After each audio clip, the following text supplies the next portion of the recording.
Siz shunchalik tirishdingiz, shunchalik jafo chekdingiz, lekin nima uchun natija qozonolmaysiz, muvaffaqiyat qozonolmaysiz? Chunki siz o'zingizning hayotidagi o'zingizning guydavsi hayot relsini to'g'ri topolmagan. Unda siz nima ish topolmadingiz? Chunki sizga mushni tunutib turadigan, mushni deb turadigan bir katta ustozingiz yoki shuni kichigingizdan sizga singdiradigan bir ota-onangiz yo'q. Do'yinda qo'yish oldi to'l ko'ryapmiz. Dunyodagi dinji eng katta muvaffaqiyat qozongan shu o'z kasbidagi shundaq bir cho'lpan shaxslar qarab yiqinglar. Masalan, futbol sahasiga qo'shsam Messi bilan Cristiano Ronaldo qarab yiqinglar.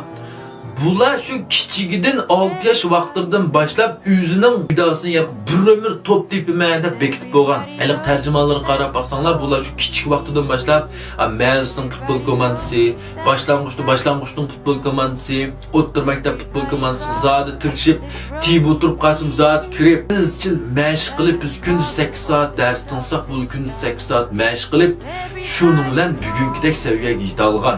O'lib ketgan Kobening tarjimonini ko'rib turganlar, Kobe 7 yosh vaqtida dadisiga men cho'qim bir ömür basketboldan o'ynayman.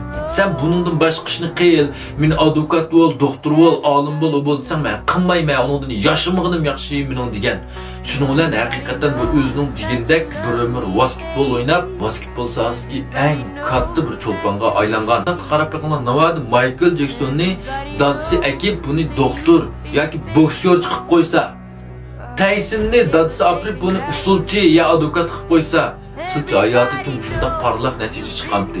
Bikali bunda katta marat egisi katta cho'lpon bo'lib qolmaydi. Haq shu 6 yosh vaqtidan boshlab o'zining bir ömür nimish qilgan guydosini to'g'ri topa olgan, shuni mang'alagan. Bizchu hatto ba'zilar 60 yosh kiribmi o'zining nimish qilish kerakligini bilmaydi. Haq ani qilsa ani do'rab qilib baqidi, mani qilsa mani do'rab qilib baqimiz. Albatta bir ishni boshlab natija chiqmaydi. Natija qozonish unda oson ish emas. Ham bulardek 6 yosh vaqtidan shu muvaffaqiyat qozonish kunda 8 soatdan shu ishni qilib, shuni gavshovsiga aylantirib, bu yillikni davomlashtirib, bardoshlik berishmi oson emas.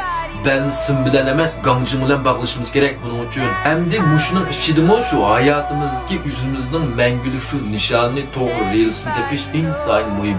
Şu işini uda 3 yıl izcil devamlaştırı alsak, biz paydamızsak, pul tapmasak meyli.